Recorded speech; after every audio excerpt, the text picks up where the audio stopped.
Further to the answer? I don't. Question number 10, Honourable David Cunliffe.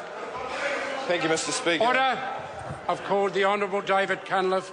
Thank you, Mr. Speaker. To the Minister of Primary Industries, does he stand by his public statement yesterday that the Snapper 1 policy proposals are, quote, not too controversial? Order. Mr. Speaker. Order.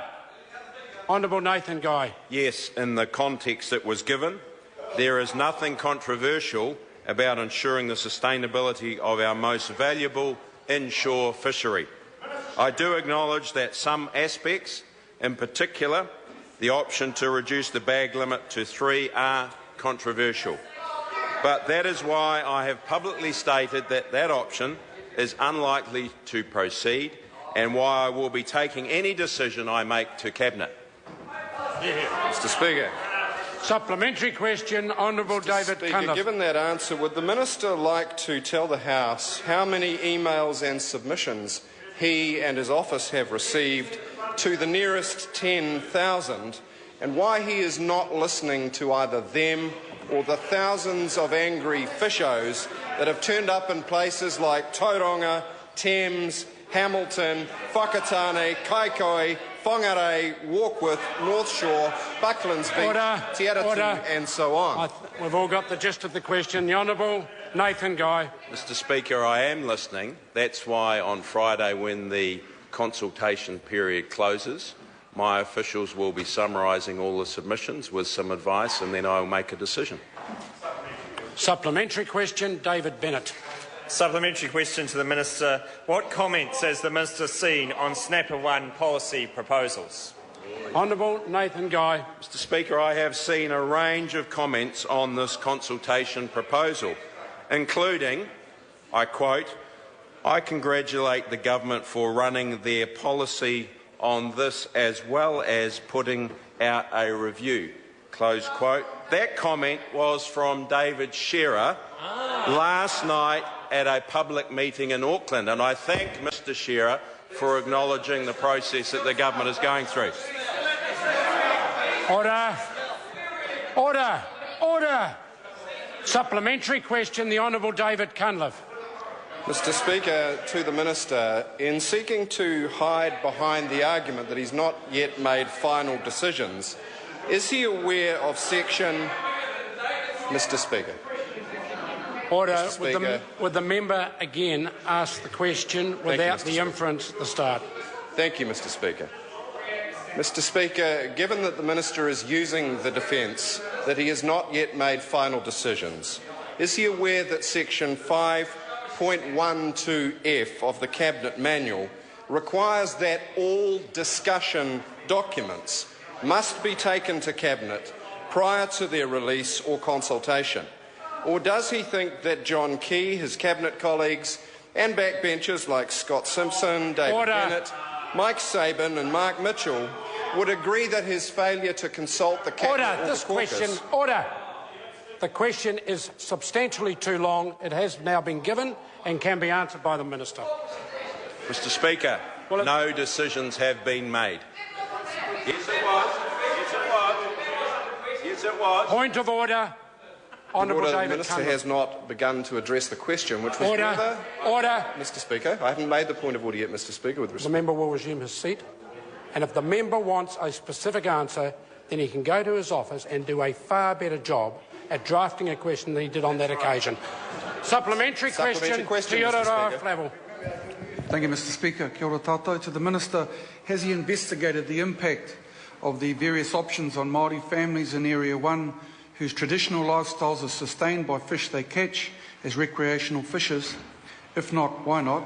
Given that the Seminole Treaty's fisheries claims and the Sealaw deal resulted from a previous government's failure to consider the impacts of the fisheries management changes with the introduction of the QMS on Maori fishers in that same area.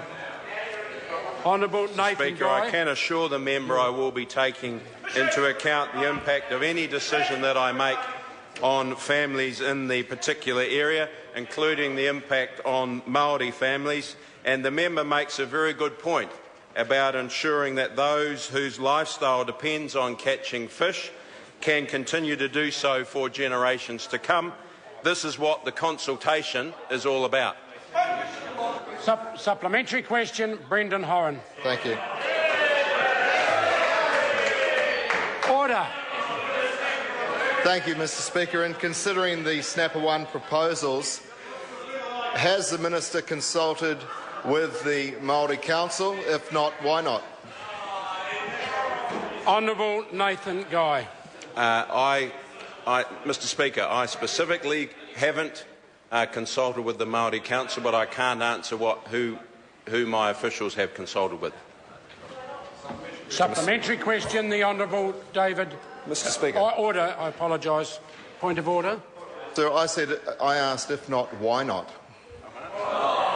Order. Well, no, I think the question's been adequately answered. The member said he hasn't, but he wasn't sure whether his officials done so. Clearly he's saying he didn't think it was at his ministerial level. Supplementary question, Honourable David Cunliffe. To the Minister, why did he not consult the Cabinet when the Cabinet manual required him to under section 5.12a, 5.12b and 5.12f, which include for discussion documents on any matter that is significant or controversial? Honourable Nathan Guy. Mr Speaker, it's important for the member to realise that this is just one fishery stock assessment of 17 that are out for consultation at the moment. And in the last decade, under the Labor government as well, there have been on average 20-odd fishery stocks consultation documents that have been released a year. And these are very technical and routine, and I would be very surprised if many of those went through Cabinet. Point of order, Mr Speaker. Point of order. Order! Point of order, the Honourable David Cunliffe. Mr Speaker, I seek leave to table the Cabinet Manual 2008, Order. a document Order. that is not freely... The Cabinet Manual is available and it's been well referenced. Order. Supplementary question. Mr Speaker. Order. Is there a further point of order coming from the member? Point of order, David Cunliffe. I seek leave to table a series of transcripts of interviews with national MPs, including Judy Collins, John Key, Mike Sabin. Order. They will all be freely available to members if they wish to go and search for it. Mr Speaker. Supplementary question, Brendan Horan. Thank you. Thank you, sir. In considering the Snapper 1 proposals, what is the cost-benefit value of recreational fishing to the New Zealand economy, including cars, boats, trailers, tourism, bait, tackle, accommodation, food, drink, and all associated economic activity and jobs? Honourable Nathan Guy. Mr Speaker, I don't know that evidence has been provided to me right down to the level of cans of Coke and packets of chippies, but what I can say is when it was last looked at, the estimated value of recreational to commercial was very similar. Question number 11. Point of order, Mr Speaker. I didn't ask what it was compared to commercial. Order! The member is now trifling with the chair. That question was addressed satisfactorily. If the member is not happy with the answer, that is his problem.